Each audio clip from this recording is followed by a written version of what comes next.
What is up, boys and girls? How are you doing, my friends? I hope everybody's having a fantastic day. I am, because I get to be with y'all.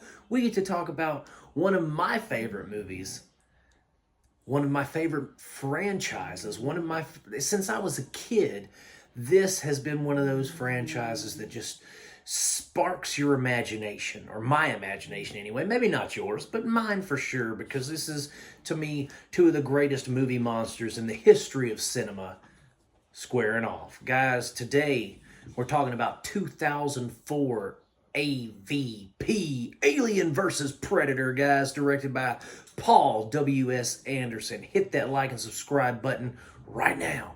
Before we get started, guys, AVP, let's talk about it, man. AVP has been around since, what, the early 90s, I think. And before you're like, that movie hadn't been around. Yeah, well, it ain't been a movie, but it's been comic books. It's been video games. It's been action figures. It's been statuettes. It's been board games. Come on, guys. AVP is as much a pop culture phenomenon as Alien, Predator, Star Wars, any kind of sci-fi nerd, any kind of person who is into horror, science fiction, action, knows about Predator, knows about Alien. So when you have the greatest hunter in the galaxy squaring off against the deadliest prey in the galaxy, you can't go wrong. A lot of people doo-dooed, they cacaed all over this movie when it first came out. I love it. And I'm going to tell you why I love it, okay? Let's get a little history in there, and then we'll get into the meat and taters of it, okay? So, like I said, I've been loving AVP since I was a kid. You know, from the first video game that I can recall on the Jaguar, the Atari Jaguar, Alien vs. Predator. Man, that was solid, wasn't it? And then we have the comic books, Alien vs. Predator. I've collected those, the novelizations. I've got so many Alien and Predator novels, they could fill up 2 bookshelves. I mean, bookcases, not shelves. I mean, yeah, it wouldn't be hard to fill up shelves, right? But 2 bookcases. I mean, it's, you know, I have been a fan for a long time. So in 2004, when Paul Anderson, and again, I'm a Paul Anderson fan. I loved Resident Evil. I love Event Horizon. I loved Mortal Kombat. He's only fallen off in like the past decade after he married his wife and decided that that was his muse and that was who he's going to put in every single one of his films.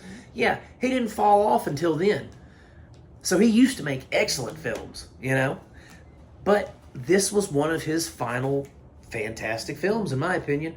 Because you know why? Because this wasn't any sugar-coated bologna sandwiches BS. This wasn't any kind of, you know, there was no moral high ground. There was no brooding romance. There was none of that. It was aliens and predators with a little bit of humans mixed in.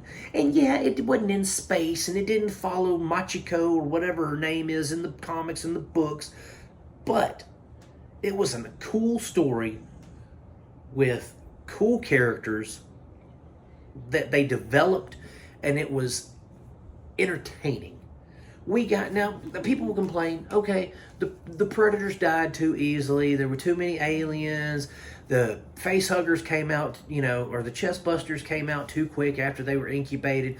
Just all these different things they wanted to nitpick about the film. Understandable if you're a loser. I don't judge the film. There were some things I didn't like, but again, like I said, it gave me what I paid admission to see. I paid to see a predator fighting an alien. I don't care about the setting.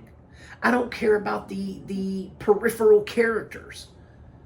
All I cared about was an alien fighting a predator and making it look cool. If there would have been colonial marines, sure, that would have been cool. But you know what was cool? We get Waylon Bishop. Or Bishop Wayland, sorry. We get Bishop Wayland. We get the founder of Weyland-Yutani in the film. He meets the Predators. Hence, starting the universe, kind of tying both franchises together, right? Wayland experiences the Predator and the alien at the same time. That in and of it, and then that triggers him to find, you know, to go explore more into the universe, to see things. There were so many things that they did right that it negates the things that they did wrong, in my opinion. I mean, we got Sanaa Lathan. She's our Machiko in this. Is it Hachiko or Machiko? I can't remember. But the Japanese girl from the Alien vs. Predator novels and comic books, she's replacing her in this film. Okay? Sanaa Lathan. And then we've got, oh man, what's that guy's name? He's got the scars on his face. We got him. We've got Ewan Bremer. He plays kind of nerdy scientist guy. All these characters are individual. They're unique. They feel special, So when one of them bites it, you're like, oh man, that sucks. But then you have these other characters that you don't care. They're just fodder for the predators. And I think they do a really good job of mixing between the predators killing the humans, predators fighting the aliens, and then some of the humans just getting caught in the crossfire. I think they do an excellent job with that. And I'll be honest, I enjoy this AVP more than I enjoy the sequel. And the sequel, to me, it was good if you could see anything in it. You know what I mean? It's so dark, you can't see nothing. But other than that, this film is great. It's not as bad as people make it out to be. And I really think that in the long run, history has probably been kinder to this film than it was when it first came out. Because when it first came out, it got slammed so bad. And I was like, I don't understand why people don't like it. Because we get exactly what we pay for. And there wasn't crazy special effects. There wasn't a whole bunch of CGI and all this. It was guys in suits. It was alien puppets fighting. It was cool filmmaking. And like I said, one of the last great Paul W.S. Anderson films.